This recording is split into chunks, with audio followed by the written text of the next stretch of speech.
Baiklah, sebelum kita lanjutkan perkuliahan, saya lihat Anda hari ini cukup cerah. Di pagi ini mudah-mudahan perkuliahan hari ini dapat Anda serap dengan baik dan kita bisa berdiskusi untuk mengembangkan pengetahuan kita. Namun sebelumnya saya akan cek kehadiran Anda. Saya panggil nanti, silahkan angkat tangannya. Siti Umairah? Hadir, Pak. Hadir. Kamu minggu lalu tidak datang ya? Ya, Pak. Ya, jangan lagi tidak datang ya. Harus lebih aktif lagi. Elsa Herlita? Hadir, Pak. Hal dan Alwi? Hadir, Pak. Nurul Fatona? Hadir, Pak. Faridah, ini yang sakit kemarin Faridah ya? Iya, Pak. Ya, udah sembuh kamu? Sudah, Pak. Ya, selanjutnya harus lebih jaga kesehatan ya untuk bisa perkuliahan dan tetap berjalan. Assalamualaikum warahmatullahi wabarakatuh. Waalaikumsalam warahmatullahi wabarakatuh. Apa kabar mahasiswa semuanya? Baik, Pak. Baiklah, kita bertemu kembali dalam perkuliahan yang kelima. Pada hari ini kita akan melanjutkan perkuliahan kita yang minggu yang lalu, di mana di minggu yang lalu kita sudah bahas pendekatan ilmu administrasi negara di dalam pembangunan sebuah negara. Hari ini kita akan menjelaskan bagaimana pada negara-negara berkembang, negara-negara maju memiliki pendekatan tersendiri atau fakta-fakta tersendiri ketika terjadinya proses dinamika di dalam pemerintahannya, terutama di dalam membentuk sebuah pembangunan sebagaimana yang diharapkan oleh semua orang terhadap ilmu administrasi negara. Baiklah, kita lihat di slide. Kita lihat di slide bagaimana pendekatan ilmu administrasi negara di dalam ruang lingkup Indonesia. Nanti kita akan melihat. Kemudian kita akan lihat juga di negara-negara tetangga, negara maju maupun negara yang berkembang. Ada sebuah teori yang sangat terkenal yang kemudian banyak dijadikan sebagai rujukan, yaitu teorinya Max Weber. Ada beberapa negara yang kemudian lebih cenderung menggunakan dan sepakat terhadap teorinya Max Weber untuk dijadikan sebagai model di dalam merancang pembangunan sebuah negara. Salah satu contoh negaranya adalah Jerman, karena memang Max Weber ini berasal dari Jerman, sehingga bahkan negara-negara yang di luar itu yang menganut paham yang sama dengan Max Weber dalam menjalankan birokrasi pemerintahan, dia juga disebut dengan Weberian. Mungkin kalau di Amerika dengan dikotominya mereka lebih dikenal sebagai Wilsonian. Kalau di Jerman dia lebih dikenal sebagai Weberian. Oke, kita lihat bagaimana sebenarnya karakteristik dari Max Weber dalam menjelaskan. Sebentar. Birokrasi. Ini ya. Yang pertama, karakteristik birokrasi menurut Max Weber adalah clear division of labor. Maknanya, di dalam sebuah organisasi, khususnya organisasi publik, maka terjadinya kejelasan terhadap divisi-divisi yang ada di dalamnya. Divisi-divisi yang ada di dalamnya. Oke. Saya ingin bertanya, siapa yang kira-kira bisa memberikan contoh bagaimana divisi-divisi yang ada di dalam organisasi yang ada di sekitar kita? Oke, silakan, ada yang mau bertanya? Ada? Oke, baiklah. Silakan. Pertanyaan saya, bagaimana cara membuat divisi itu menjadi efektif dan efisien? Pertanyaan yang bagus sekali. Bagaimana cara membuat sebuah organisasi dalam sistem pemerintahan itu divisinya itu efektif dan efisien? Karena memang ini sering sekali menjadi masalah. Terkadang terlihat oleh kita bagaimana organisasi pemerintahan itu cukup besar sementara fungsinya sangat miskin, sehingga mengeluarkan anggaran yang cukup besar yang tidak menghasilkan output yang seimbang dengan apa yang telah dibuat. Oke, kira-kira siapa yang bisa bantu Bapak menjawab kira-kira bagaimana contoh sebuah divisi itu menjadi efektif? Silakan, siapa yang bisa? Ya, silakan Nisa. Baik, saya akan mencoba menjawab pertanyaan dari rekan saya. Contohnya itu seperti kita itu dalam organisasi Badan Eksekutif Mahasiswa atau BEM, di mana di situ terbagi menjadi beberapa bagian seperti kebijakan publik, humas atau hubungan kemasyarakatan, budekdok atau dokumentasi, sedora, seni dan olahraga, di mana mereka menjalankan tupoksinya masing-masing. Begitu Pak. Silakan, siapa yang bisa memberikan pendapatnya? Ya, Putri silakan.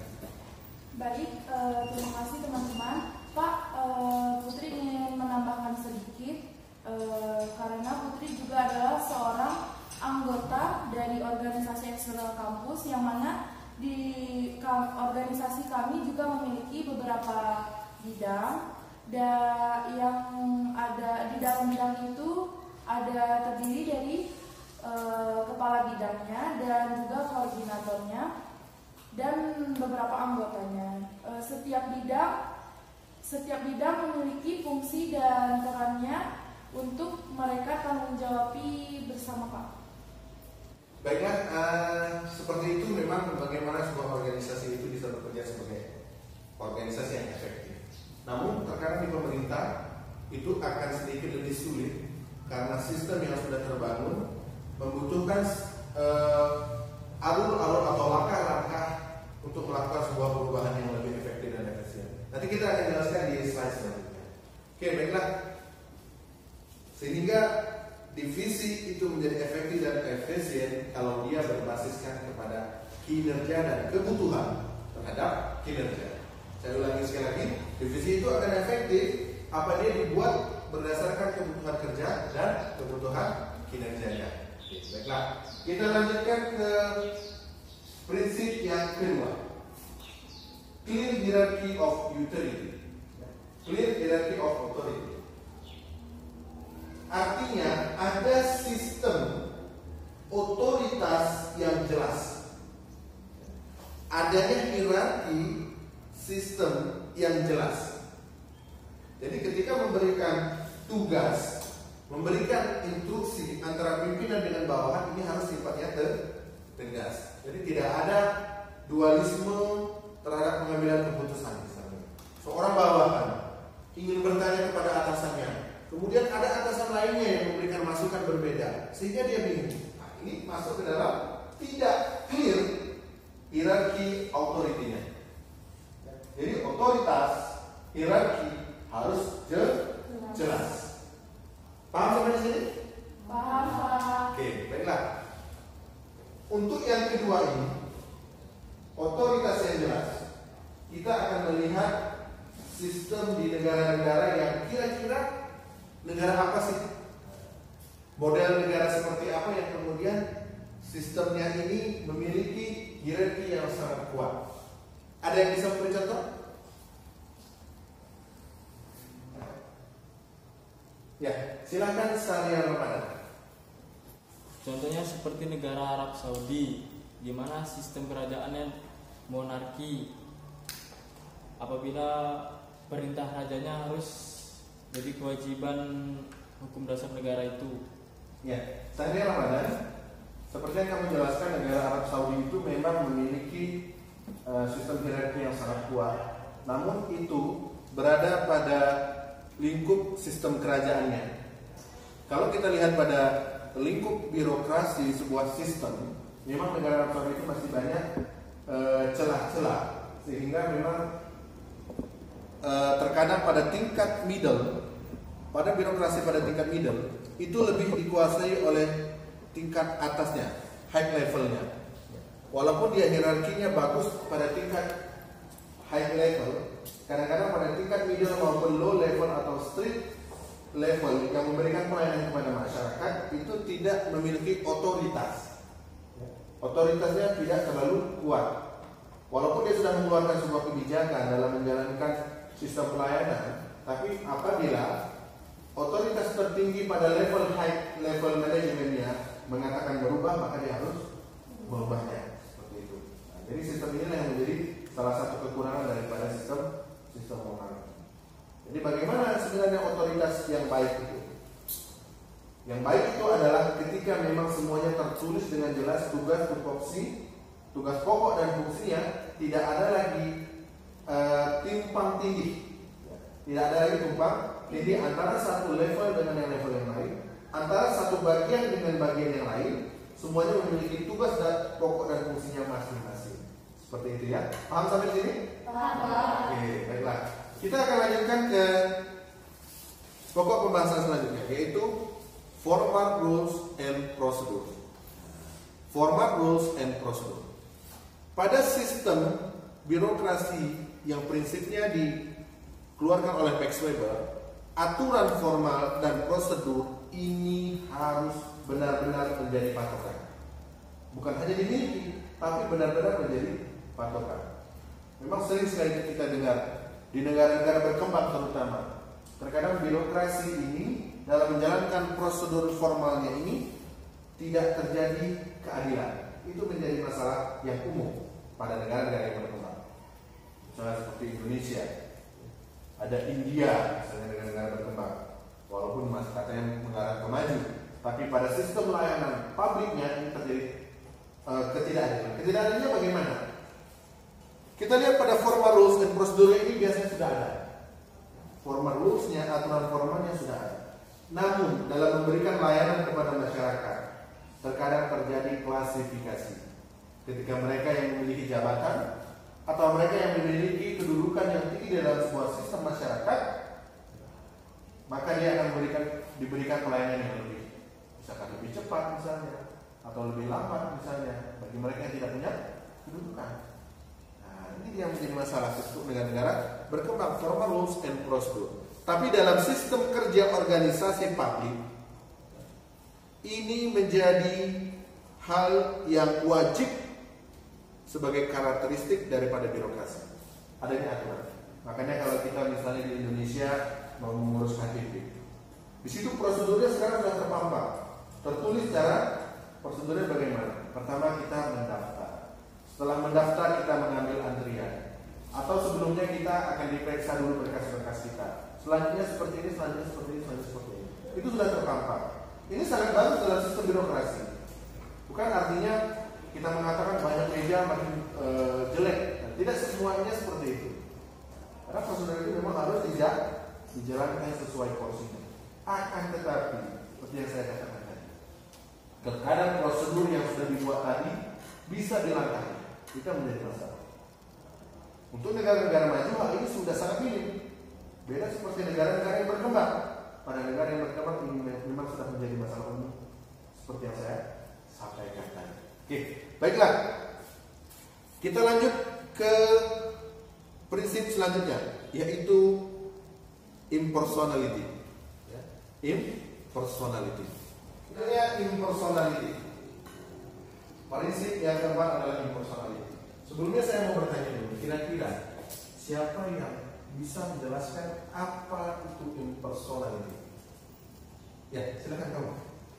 Menurut saya, Pak, impersonality adalah profesionalisasi suatu proses untuk mendorong dan melindungi kepentingan pemangkuan jabatan secara profesional. Oke. Baiklah, mungkin ada yang mau menambahkan? Silakan. Ya, kamu silakan. Menurut saya, Pak, impersonality itu yaitu seperti para karyawan yang fokus dengan tugasnya sendiri dan tidak mengurus tugas yang lain. Ya, baiklah, terima kasih.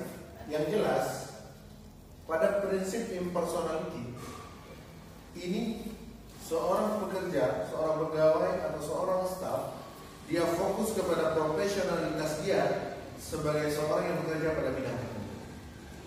Jadi tidak ada kemudian ketidaktegasan sistem kerja, ketidaktegasan skill kerja di dalam sebuah birokrasi. Nah, itu yang diminta oleh Max Weber. Jadi Max Weber itu melihat organisasi birokrasi yang baik itu ketika di dalamnya ada orang yang bekerja secara profesional dan dia bekerja di bidangnya. Tidak semuanya diambil seperti itu. Divisi listrik misalnya dia juga, divisi keuangan dia masuk juga, dia campuri juga. Tidak seperti itu. Nah, jadi impersonality itu dia bekerja sesuai dengan bidangnya sendiri tanpa mengganggu atau diganggu oleh bidang lain. Paham sampai sini? Kita lanjutkan career based on merit. Karir berbasis kepada merit system. Apa sebenarnya itu merit system? Dalam public administration, sebuah sistem birokrasi itu harus merit. Dalam organisasi, dalam sistem manajemen, karir harus merit.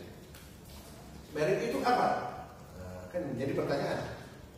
Merit itu adalah tidak jauh dari impersonality, tapi pada sistem merit ini kebutuhan kerja itu disesuaikan kepada staf atau pegawai yang bekerjanya secara profesional sesuai dengan bidangnya, sesuai dengan keahliannya dan prestasinya. Dia berbasis kepada prestasi kerja. Tidak kemudian karena sudah 4 tahun dari jabatan, kan sering kita lihat pegawai negeri sipil seperti itu. Aparatur sipil negara sering kita lihat seperti itu. Yang penting udah sekian tahun bisa naik pangkat, naik pangkat. Pada sistem ini tidak. Kalau Anda berprestasi, Anda naik jabatan. Anda punya prestasi, Anda bisa dipromosikan. Nah, itulah sistem berbasis kepada kinerja. Kalau Anda tidak bisa kerja di suatu bidang, Anda jangan di situ. Nah, jadi dia, kalau seseorang itu tidak ditempatkan kepada ahlinya, suatu kerjaan itu tidak dikerjakan oleh ahlinya, maka timbullah kerusakan. Nah, itu ya. Jadi pada merit ini sangat penting. Ini adalah masalah terbesar dalam pembangunan negara berkembang.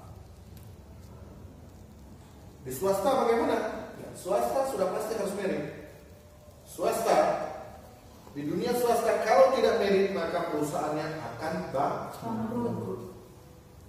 Contoh soal penerbangan misalnya di luar, di mana keluarganya semua ada di dalam barisan manajemen. Pamannya sebagai kepala bagian ini, adiknya sebagai bidang ini, keponakannya sebagai bidang ini. Apa yang terjadi? Kebangkrutan. Tidak berbasis kepada merit, berbasis kepada skill, berbasis kepada kinerja. Kalau dia swasta, seleksi alamnya itu cepat. Ketika dia tidak mampu berbasis pada kinerja, merit system, maka dia akan langsung rusak. Beda dengan pemerintahan. Kalau pemerintahan ini kadang-kadang sangat kaku di dalam melaksanakan sistem merit ini. Makanya dihadirkan KPK. Kenapa? Karena nepotisme ini menjadi duri di dalam daging. Masalah di dalam pemerintahan. Yang naik pangkat terus, yang naik jabatan terus. Orang yang ahli di bawah terus. Ini kadang-kadang terjadi di beberapa tempat. Tidak berbasis kepada kinerja. Makanya kalau Anda mungkin melamar pekerjaan, misalnya Microsoft itu atau Google pernah melakukan rekrutmen, itu tidak akan ditanya Anda ijazah apa, tapi Anda ditanya itu Anda bisa kerja apa. Dihadirkan komputer, Anda datang, Anda duduk, dikasih project ini selesai dalam sekian jam, silakan kamu kerjakan. Selesai atau tidak? Itu kalau di swasta basisnya adalah kinerja, sehingga outcome yang dihasilkan daripada proses itu sangat bagus. Ini yang diharapkan bisa diimplementasikan di dalam sistem pemerintahan birokrasi. Baiklah, selanjutnya kita akan lihat apa kelemahannya. Kritiknya ada, bukan tidak tanpa kritik. Sistem birokrasi Max Weber ini, karena sistem Max Weber ini oleh Wilson yang mungkin oleh beberapa negara sistemnya yang mau bergerak cepat. Contohnya seperti Singapura yang terkenal dengan dynamic governance, sistem pemerintahan yang sangat fleksibel, sangat cepat menyesuaikan terhadap kebutuhan global. Itu Singapura. Mereka bisa merubah aturan itu dengan cepat, menyesuaikan visi misinya dengan cepat, menyesuaikan rencana kerjanya dengan cepat. Bukan hal yang kemudian menjadi trending dunia 20 tahun kemudian baru dibahas di Indonesia. Tidak seperti itu. Bahkan dia bisa menerawang kira-kira ke depan ini apa. Berpuluh-puluh tahun ke depan ini apa yang menjadi tren. apa yang harus disiapkan, tenaga kerja seperti apa yang harus disiapkan. Itu sekarang.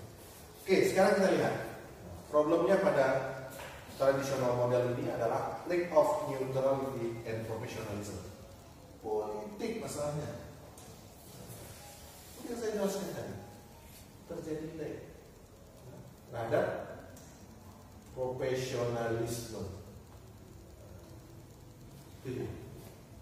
Itu masalahnya pada sistem pemerintahan, terutama pemerintahan kita. Yang menghambat pembangunan adalah politik yang tidak menghargai profesionalitas dan neutrality. Tidak netral. Tidak Misalnya ada anggaran Indonesia itu katakanlah Aceh Tengah saja dalam Undang-Undang Ekonomi Distribusi punya anggaran untuk bangun jalan misalnya 20 miliar misalnya. Kira-kira siapa yang akan mendapatkan akses dana itu untuk dibangun di daerah mana? Di kecamatan mana? Maka ini kadang-kadang dalam pembahasan di DPR politik identitas. Aku orang tua, saya orang tua misalnya. Atau saya orang Bukan misalnya. Saya orang Bur misalnya, saya orang Palu, saya orang atas, saya orang bawah. Ini jalan harus dibangun di tempat saya dulu. Kadang-kadang jalan yang dibangun itu ternyata tidak banyak dilalui oleh orang lain. Kadang-kadang ada jalan akses yang sangat penting untuk dilewati petani mungkin. Tapi karena mereka tidak memiliki deal politik di tingkat legislatif sehingga anggarannya tidak digolkan. Tidak berbasis pada profesionalisme dan netralitas. Tidak netral. Membangun ini bukan yang prioritas. Membangun ini karena ada kepentingannya. Itu tidak netral. Profesionalitas. Ini kebalikan daripada yang tadi. Tidak profesional. Berapa banyak mungkin kita lihat pada sistem pemerintahan itu kepala dinas pertanian alumni orang pendidikan, dinas pendidikan di bidang ini alumni teknik misalnya, orang ekonomi di bagian budaya misalnya, tidak profesional. Dari segi medis saja sudah terjadi kekeliruan. Selanjutnya rigidity. Ini sudah direktif, sudah di tips warna merah. Menghambat kreativitas. Kreativitas ini sangat sulit kalau beberapa orang yang mengkritisi teorinya Max Weber. Walaupun Max Weber belum pernah bilang ini sebagai teori, tapi prinsip yang dikeluarkan oleh Max Weber ini banyak menjadi rujukan, bagi beberapa negara. Ini kreativitas ini terhambat. Kalau kita punya usaha atau kita bekerja pada perusahaan yang memang dia fleksibilitasnya itu tinggi, kita punya ide, ya. Kita punya ide, kita usulkan, kemudian pimpinan kita melihat ide ini bagus. Biasanya dia langsung menerima ide atau dia akan mempelajari ide tersebut dan langsung dengan cepat bisa diimplementasikan. Bayangkan pada sistem pemerintahan, kamu itu misalnya staff, kamu itu berada di level staff, kamu punya ide cemerlang terhadap sistem yang ada di sebuah dinas misalnya. Pak, ini kurang bagus. Ini kedepannya, ini petani kita ini mau bertani dengan cara ini 3 kali dalam setahun panen padi misalnya. Atau kopinya harus begini Pak, kita harus siapkan bullernya, kita harus siapkan grindernya, kita harus siapkan mesin roastingnya, karena kita tidak lagi jual barang green bean mentahnya Pak, kopi misalnya, tapi sudah dalam produk kemasannya Pak. Ketika pada sistem birokrasi yang banyak terjadi patologi, banyak terjadi penyakit dalam birokrasi tersebut, ini susah sekali. Walaupun ide Anda itu cerdas, Anda bisa jadi disediakan anak kembali sorry. Inilah masalah. Ini sering terjadi pada sistem yang ada di negara kita. Kita lihat informal network exists beside formal ones. pekerjaan yang bukan menjadi pekerjaan utama ini kadang-kadang lebih utama. Nah, ini terjadi sering dalam sistem birokrasi. Siapa bisa memberikan contoh? Bagaimana informal networks, jaringan kerja informal ini lebih eksis di samping sebagai tugas utamanya? Siapa bisa memberikan contoh? Ya kamu betul. Yes. Jadi gini Pak, menurut yang Putri lihat kan Pak, kalau di kantor-kantor tuh terkhususnya untuk ibu-ibu tuh Pak. Jadi ibu-ibu tuh ada zaman sekarang jualannya udah online Pak. Misalnya kayak skincare gitu kan Pak.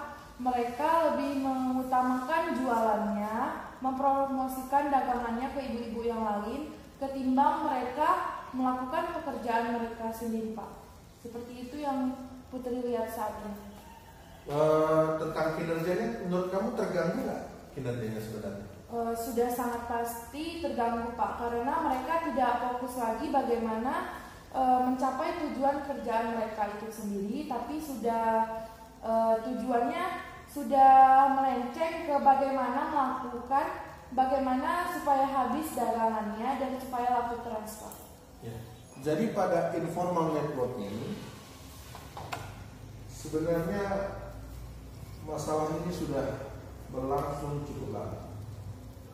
Ini ada kaitannya dengan culture, dengan budaya. Di mana budaya kita itu menjadi pegawai negeri sipil itu memiliki derajat tinggi di tengah-tengah masyarakat. Seolah-olah kalau tidak bekerja sebagai pegawai negeri sipil belum diakui sebagai orang yang sudah sukses. Padahal ketika wira swasta misalnya lebih sukses, ya itu lebih banyak buktinya. Ya. Di mana letak culture-nya? Ketika biasanya mereka sudah memiliki SK pegawai negeri sipil, digadaikan ke bank, mengambil uang bank, membeli mobil dan lain sebagainya, sebenarnya kebutuhan sekunder. Ketika mereka sudah mengambil ini, gajinya tinggal hanya 100-200 ribu setiap bulan, sehingga mereka pecah konsentrasinya. Ini banyak terjadi karena banyak juga masyarakat kita ini sebagai petani. Kadang-kadang dia fokus karena sudah tidak ada gaji lagi yang cukup, mereka berjualan di kantor. Mereka fokus kepada pertaniannya, lahan pertaniannya. Ini sering terjadi. Bahkan kadang-kadang ya tidak ada sebab pun mereka melakukan itu karena kebiasaan, karena kurangnya kontrol. Sistem yang melakukan audit terhadap kinerja mereka. Karena bagi mereka ya nanti akan ada pangkat juga kok. Ya, kinerjaku akan ditandatangani dan lain sebagainya.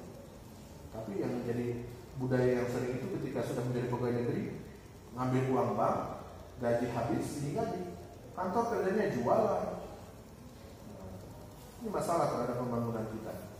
Ya, mereka digaji oleh negara, seharusnya bisa bekerja secara maksimal, secara merit, secara profesional. Ternyata mereka kerjanya kerja yang lain, seperti itu ya. Oke, kita lanjutkan. Risk aversion rather than risk taking. Tidak berani ngambil risiko. Cari A, aman. Cari A, aman. Tidak berani ngambil risiko. Cari aman. Itu yang menjadi kritik daripada birokrasi Max Weber ini. Sistem pemerintahan lebih cenderung mencari aman, tidak mau mengambil resiko. Terlalu banyak bertimbang. Bayangkan berapa lama kira-kira suatu peraturan pemerintah itu atau undang-undang itu ketok palu di DPR. Jangankan itu, kadang-kadang di tingkat kabupaten anggota DPR sangat lama sekali dalam membuat kanun. Kenapa? Lama sekali dalam membuat peraturan kanun untuk ketok palu. Karena tidak berani mengambil resiko. Untuk menjadi sebuah negara maju itu, ini wajib mengambil resiko dengan mempertimbangkan. Tidak kemudian gegabah juga. Tidak seperti itu. Tidak boleh gegabah. Dia harus fokus, tenang, tapi mempertimbangkan resikonya dan berani diambil. Seperti itu. Misalnya ada kasus besar, COVID-19 misalnya. Pemerintah ini harus mengambil resiko besar. Harus berani. Tidak boleh cari aman. Karena takut dikritik, gagal mengambil keputusan. Karena takut merugi secara pribadi, tidak mengambil keputusan. Atau di dalam sistem birokrasi yang ada pada lingkup low level management, di dinas-dinas misalnya, di tingkat desa misalnya, takut ini, takut itu. Kalau di dunia swasta, dunia bisnis, maka sebuah corporate, sebuah perusahaan itu kalau tidak bisa berinovasi untuk mengambil risiko, maka dia akan tertipu. Contohnya apa? Banyak. Dulu ada sering melihat mungkin kamera Tustel istilahnya yang sering disebut, mereknya A misalnya. Padahal dulu sangat megah. Misalnya merek A, Fuji Film misalnya, atau mereknya apa seperti itu ya. Hampir ada di setiap toko, terpampang di tempat percetakan. Tapi sekarang kenapa sudah kalah? Kenapa? Karena tidak berani untuk melakukan inovasi. Mereka sudah menganggap aman pada posisi itu. Sehingga ketika terjadi pesaing yang terus berinovasi, dia lama-lama tersinggung. Inilah dampak kalau di dalam sistem pemerintahan tidak ada efek langsung yang diberikan. Karena sistem yang kaku, sistem merit yang tidak bagus, sistem profesionalitas yang kurang bagus, sehingga tidak berani mengambil resiko. Oke, kita lanjutkan. Selanjutnya, fixed procedure no longer suitable for the changing environment.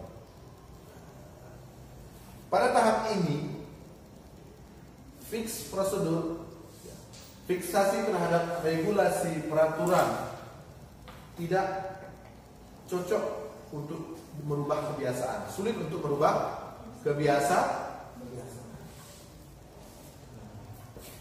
Sekarang kita lihat misalnya, desa telah mendapatkan anggaran yang besar untuk mengelola pemerintahan desanya sendiri atas dasar rekognisi. Mereka bisa diakui, tapi kita lihat tentang kebiasaan. Bagaimana budaya organisasi itu bisa diterapkan di daerah-daerah yang mungkin sistemnya masih sangat tradisional, masih tergantung kepada alam. Bagaimana cara mereka menjalankan sistem yang mereka sendiri sebenarnya belum terbiasa dengan organisasi pemerintahan yang memenuhi standar-standar birokrasi yang baik sebagaimana disampaikan oleh Nexus. Apa yang terjadi? Kantor kepala desa menjadi sangat semak belukar, hampir tidak pernah dibuka. Pelaporan keuangan yang tidak bagus, padahal dalam sebuah pemerintahan, kalau desa itu sebagai daerah otonomi terbawah kalau dalam sistem pemerintahan Indonesia, dia berada pada level growth yang langsung bersentuhan kepada masyarakat. Seharusnya karena mereka sudah punya anggaran hampir 1 miliar, ini harus menjalankan sistem pemerintahan karena nanti akan diaudit. Sekarang kira-kira pada sistem negara kita, di mana letak kesulitan untuk merubah budaya? Saya bisa memberikan pendapatnya. Silakan.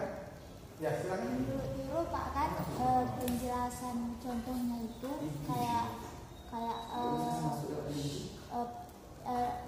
yang sering staffnya tuh terlambat, gaji buta, terkadang ada yang liburannya kelamaan gitu Pak, ngambil cutinya kelamaan juga gitu Pak. Itu menurut Pak. Saya akan menambahkan sedikit, seperti di kantor-kantor, di situ sudah tertera prosedur-prosedurnya, di mana ada seperti mengurus ini tidak dikenakan biaya atau gratis, tapi PNS-nya meminta bahwa dia saja yang mengerjakan, bahwa kita itu akan terima beres dan nanti akhirnya setelah selesai akan ada uang terima kasih. Begitu Pak. Baiklah, terima kasih tadi atas pendapatnya. Memang di dalam suatu prosedur yang sudah ditetapkan di dalam sebuah pemerintahan, terkadang ini tidak cocok dan sulit untuk merubah budaya. Itu yang menjadi masalah. Ya, prosedurnya sudah bagus, secara teori sudah bagus, tapi merubah kebiasaan itu yang susah. Selanjutnya, input dominating structure, ignore output and result. Structure input masukan ini kadang-kadang tidak cocok dengan output dan hasil. Terlalu banyak masukan secara struktur.